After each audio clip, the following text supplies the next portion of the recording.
Cool. Let's look at economics paper 91224, economic growth from 2021. We're just going to walk through the paper, talk about each question as it appears, maybe some structures and some answers to help us get through the exam. So question one, aggregate demand and aggregate supply. Question one. This is going to be in every single paper that we encounter for economic growth. And so it's a question that we really want to nail down our structure and answers to, so that we make sure that we can get the maximum amount of marks, specifically in the achieved merit section of the paper, because that's what's going to come up again and again, and it's where we can kind of get a bit of a formula. So let's read the question, always bearing in mind our equation, C plus I plus G plus X minus M, and then thinking about the components of aggregate supply, cost of production, productivity, population, imported raw materials, infrastructure, technology, resources. There's a bunch there. It's not as easy to remember as the AD formula, but here we go. In the 1st of April 2021, the minimum wage for New Zealand increased from $18.90 to $20, increasing weekly pay by $44 before tax. There are about 175,000 full-time employees on the minimum wage. So instantly, we're going to think about, or straight away, we're going to think about our models and how this context affects those models, and some structure for writing it. So, of course, we're going to go to our 4 C's model, and just thinking ahead, I know that both of the shifts result in one conclusion, so I can go down here and talk about my 3 C's, and then we're going to have a final one down here. So my cause or my context, first C is cause or context, is going to be for aggregate demand. I'm going to write, so I'm going to say that minimum wage increasing from $18.90 to $20 will result in more income for consumers or for households. That will be my cause up here. More income for households. Then my component, so link that to one of the components of AD to say this increase in income will allow consumers to purchase more goods and services, increasing consumer spending. So C is going to increase. Cause, component, and then curve. Cause, component, curve. For the last C, the curve, this increase in C will increase AD from AD to AD1 as consumer spending is a component of aggregate demand. Full stop. Let's move to the next one. Aggregate supply.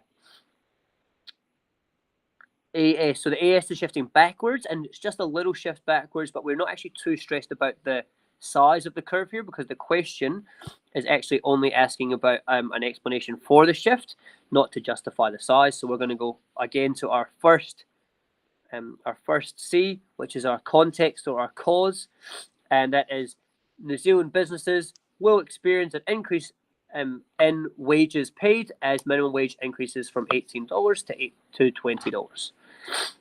And then component, how does that link to AS? So we're going to link through cost of production. Increasing wages result in increasing cost of production for New Zealand businesses. That's our component. Then we can talk about our curve. Increasing cost of production will decrease AS from AS to AS1 as businesses increase and businesses decrease supply in order to maintain profit margins.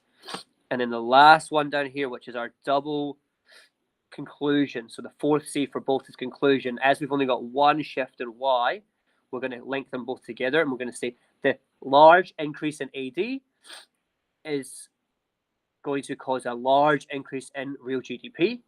However, this is offset slightly by the decrease in AS. However, as the AD shift is much larger than the AS shift, overall economic growth increases and Y shifts from Y to Y1. Perfect. Let's go to question 2.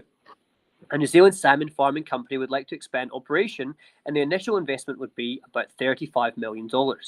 This is expected to increase sustainable salmon production by 8,000 tonnes.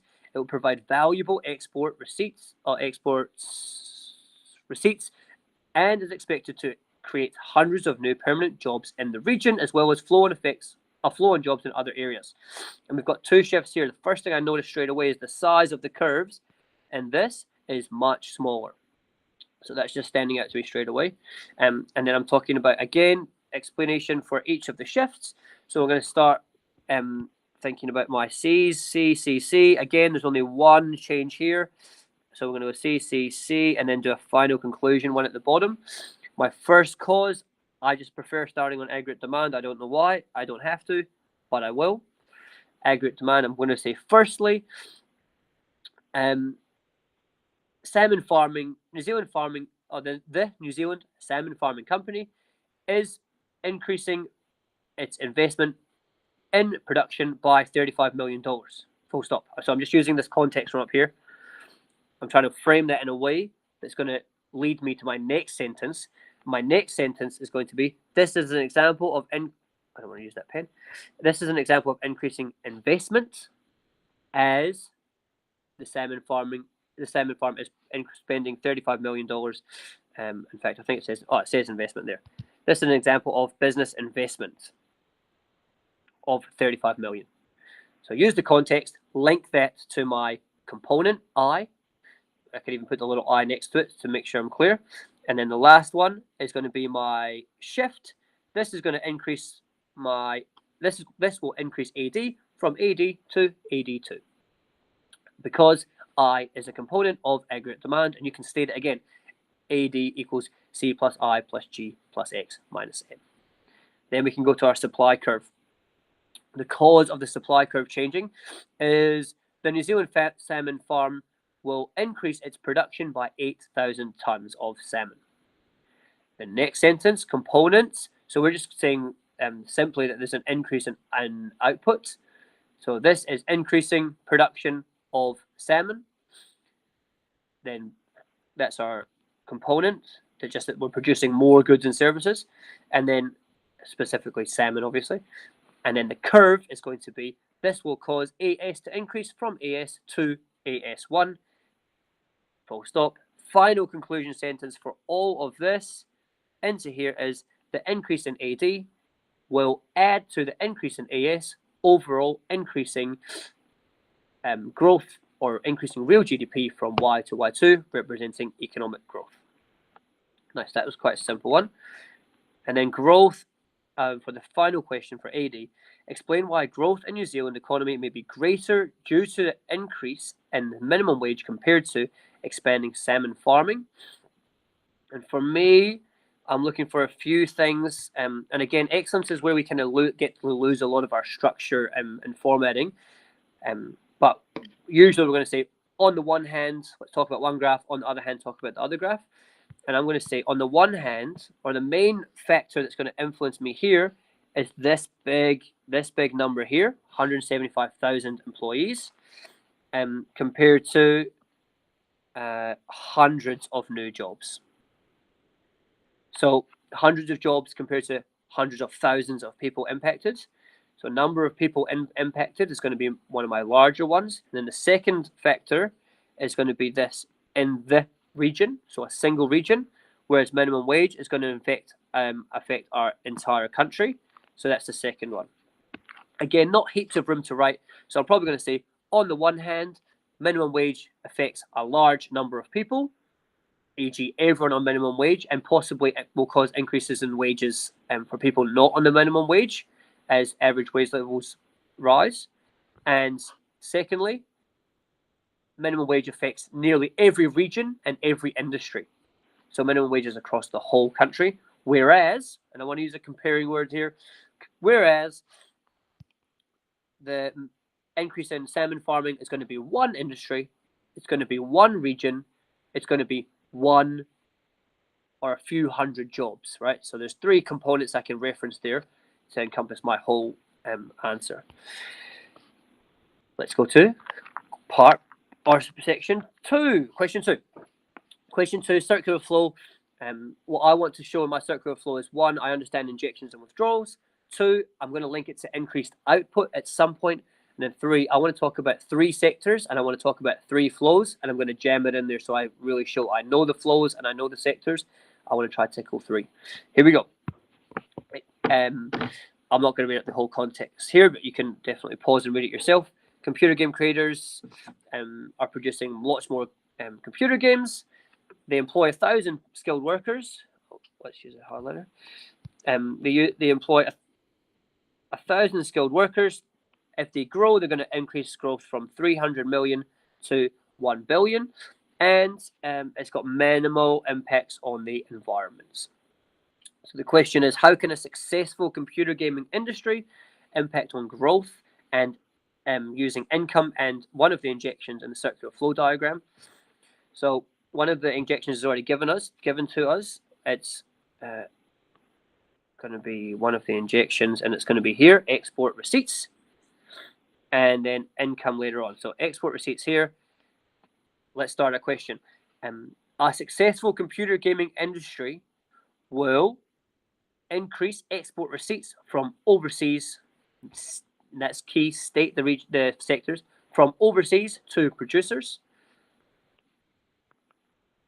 This is because as producers increase output and sell more goods overseas, payments for those goods or for those computer games will increase. Using this is because is a good way to add depth into your answer there. And then we've ticked our box that we want to, which is how do we say at some point increased output? We really want to say increased output.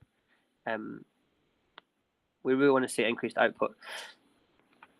Then we want to talk about income. So let's talk about income. As producers increase output, they will require more resources from households. Producers will increase income to households to pay for those resources, such as wages in exchange for labor. So that's how we talk about income and then link to households. And then here we've talked about 3 sectors, which is nice. We've talked about overseas, we've talked about producers, we've talked about households. We talked about overseas, then we talked about the producers, and then we talked about households. And then if you like to, I like to say we're trying to tick 3 flows, so we might want to add 1 flow. Say, with this increase in, let's add another color in here. With this increase in income, households can purchase more goods and services from producers. This is consumption spending. So we might want to talk about a 4th one there. It's not necessary really, but we're just trying to show that we understand the money is flowing through the economy in the circular flow diagram. And what we've said is overseas to producers, export receipts is rising. Therefore, output's rising for producers. Therefore, income's rising for households. Therefore, consumption spending is rising for households to producers. Each time stating the flow and the people it's between, and then use the context in here. So use computer game creators and use technology-based export companies in your answer to make sure you're using that context. And then the last thing we have to do is link to growth. So we're allowed to use a few different ways to link to growth. One, we could just use our output. Increased output represents economic growth. 2, we could say increased consumption and increased export receipts are both components of the real GDP formula, which is the same as the ADA formula. So increased consumption spending, increased export receipts. Or finally, we could say an increase in economic activity, which is all of the activity, all of the flows that have increased and we've stated, represents increase in economic growth. So that we can get that final link to this impacts on growth, which is where we want to get to. What is economic growth happening? The last thing, which I did forget to mention, is that we want to state the injection. We want to state that this was the injection. So when we're talking about, in fact, let me draw this in green so it's clear. When we're talking about this injection, we want to say the export receipts, this is an injection to the New Zealand economy, because obviously it's an injection from overseas. Money is coming into the flows between producers and the households, or households and producers. If there's money coming into that system, that's the injection. We're still in achieved merit territory, so let's go to B. The New Zealand dairy industry earns over 10 billion in export receipts each year. So when I look at that, the first thing I'm thinking is this was 10 times larger than the possible growth in the last one. Very big. Over 40,000 workers, again much larger. rely on the industry for their income and career path, there are concerns that the industry impact on the environment is unsustainable. So concerns about dairy farming's sustainability, especially regarding waterways and climate change. Increased revenue or future revenue will depend on both foreign demand and adding value to existing products. The ability to increase dairy numbers is limited. So that seems like three kind of distinct facts that we're going to reference. There, which is foreign demand, adding value to existing products, and dairy numbers increasing is limited. And then, sorry, the last one up here, environment is unsustainable. Impact on the environment is unsustainable. So compare and contrast the dairy industry's impacts, or compare and contrast investing in the dairy industry with investing in computer gaming industry. Comparing the following things: advantage and disadvantage of investing in dairy, advantage and disadvantage of investing in computer games. So this is the final part. This is the excellence part for our question. We want to use how, when it says compare and contrast, we're saying however, whereas, because, on the other hand, really posing the two, what's the same, what's different, in order to get our answer to show that we know the difference between two scenarios. So here we go. One advantage of investing in the dairy industry. So we can say here is just size. Size is a really good example here. So advantage is size. There's $10 billion. It's already a large industry. There's 40,000 jobs, already a lot of jobs, already a lot of flow-ons. It's already an established industry. Investing in there is going to be safe and affect lots of people across the country. Disadvantage is eco-friendly and limited scope for growth, which links to this last sentence here. Dairy cattle numbers is ability to increase dairy numbers is limited, and when we do increase, we're damaging our environment. So a disadvantage could be either of those things. There's not a lot of scope for growth, so investments aren't going to get a huge return on investment, or there's limited availability. There's eco-friendly impacts, environmental impacts, which are going to have a negative impact on our economy and on our environment. So either of those two could be good. And then let's talk about computer game industry. One advantage, we could do the opposite of these things, although I'll try to steer away from doing the exact opposite because it kind of limits our ability to show our understanding. Better to use a new example to show the marker that you know as much as possible. So we could say, size, yes, it's a small industry for the disadvantage, or we could say eco-friendly for the positive, but we're not going to do that. For the advantage, we're going to say growth potential. Large potential from growth. So it says in the example that we could 3x the size of the industry. So that could be a positive. Another positive could be, again, the opposite of here. We could say eco-friendly production as a good example. And then on the other side, a disadvantage of the computer game industry is we've got less advantage in computer games. So when we make dairy, one reason why we make a lot of dairy in New Zealand is because we've got really good resources, we've got good technology, we've got good expertise, but namely we've got a good environment for producing dairy, which other countries can't compete with. Whereas computer games can be produced anywhere. So there's a real difference there of protecting our future investments. There's a real difference between those two. And so we've got no advantage in computer gaming industry, but we do have that large amount of growth there. So you could talk about, there's 2 points, each with 2 subpoints. So you're looking for probably 4 paragraphs, and then you want to have 2, 3, 4 sentences in each one. Try use this is because or this means to expand your answer. So if you're looking at thinking, I'm not really sure how to get depth here, this is because, tell me why. This means, tell me the flow-on effect or the impact of that decision or that advantage or that disadvantage. Question 3, all right? This is one of the trickier questions as it came up in the exam, especially this diagram. If you're looking at this thinking, I don't know what this is, I don't think this will ever come up again. However, it did come up once, and it was helpful. It's helpful in revision to think about, okay, how might we adapt if this came up in our exam? How might we adapt to a new situation? And although it was pretty tricky on the day. We'll start on part A though, and then we'll move to that difficult question in a second. So state the difference between real and nominal GDP. Why is real GDP a better measurement of growth than nominal GDP? So I always like to start with, what is GDP? GDP is the total production of goods and services in our economy over a period of time. So gross domestic product is, gross means total. In accounting, gross means total. Domestic, if I take a domestic flight, it's in my country. It's national. So total, national, and then product. Product is the product of 3 and 4. The product of 3 and 4 is 12. Product is timesing. Product means the total value or the total cost, means the total quantity of goods that we produce times the price of those goods. Total quantity times the total price. That's what's going to give us our real. Let me share my screen. That's what's going to give us our GDP equation. Total goods and number of goods and services produced in our economy over a period of time. Is my screen sharing here?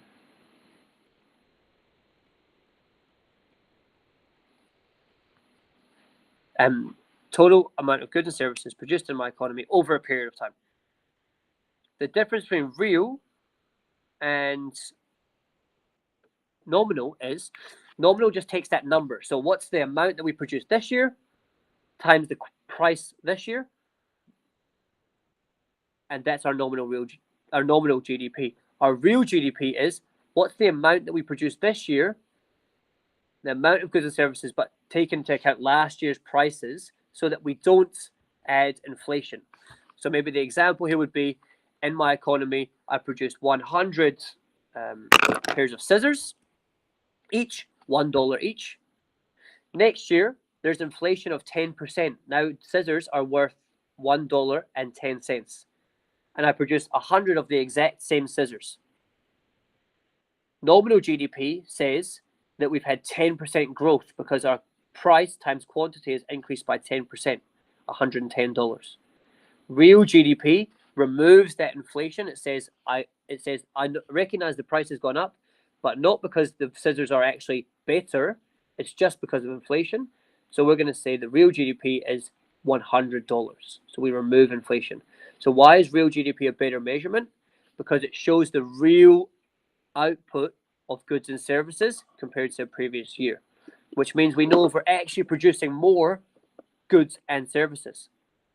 And when we think about the purpose of real GDP, we're wondering, can we produce more goods and services? We want to know if we're producing more. We don't really want to know if the monetary amount is more, if we're not getting a better or more products. This next graph, right? This next graph is really, it really looks like this. It's our PPF curve in a different form, in a tricky form. And what it's saying is this positive output gap is a point where we're functioning over here outside of the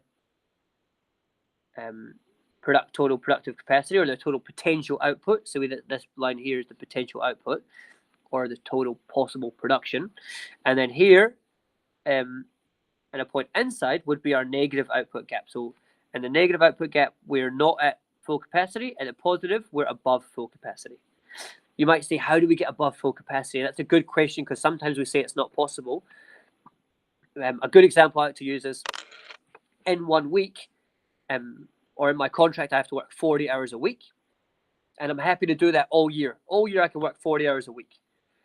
Perhaps for 1 week, when there's reports or parent-teacher interviews, I'm willing to go above and beyond. I'll actually work 50 hours in 1 week.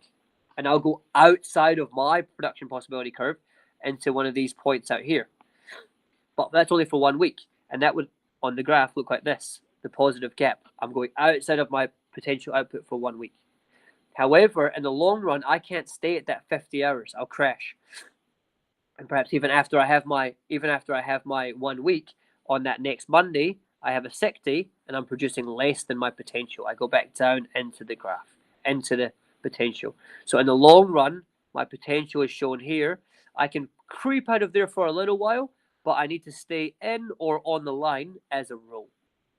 Right? So that's how I can stay out of my potential for a little, just a short period. So using the graph 3 and the definitions, compare and contrast the positive and negative output gaps by explaining the impact on government operating balance, revenue, and expenditure. What a question. And then the impact on workers. So let's say in a positive input gap, in a positive output gap, the government operating balance could improve. This is because if we were imagining producing more goods and services, we're making more things than we usually do. So for me, I'm working more hours in my week. I'm producing more services. And for each of those services, the government's going to collect more GDP. Oh, sorry, not more GDP, more GST. More GST on all the sales of those goods. And it's going to collect more income tax on all the wages that are earned during that time of the positive output gap. On the other side, they're going to have to spend less on welfare services. They might have to spend less on public health or education, as they might pay for private healthcare. So that's a good example. And then on the negative side, so comparing, we want to say, however, or on the other hand, in a negative time, and it's literally just the opposite. So we're saying in a negative output gap, the government is going to be spending more because there's going to be more people on social welfare. There's going to be less people getting private healthcare, and their GST and income tax revenues are going to decrease, so they're going to be worse off. So better off in a time of positive, worse off in a time of negative. And for workers, it's going to be pretty similar. In a positive gap, it's going to be a positive effect. They're going to be better off because they're going to be increasing their incomes, have more job opportunities, have more job security when they're in that positive output gap, and they might require less assistance from the government. And in that negative input gap, workers are going to have fewer job opportunities. They're going to have less consumption. They're going to have to decrease their consumption of goods and services. And then they may also get into that territory of needing more healthcare or more assistance from the government because of that decrease in job opportunities or the decrease in income during that time. And that's the end of our question. At the end of our paper, if you've got any questions, you can leave them in the comments or click me an email, and I'll do another paper in, I think, tomorrow. Ka kite.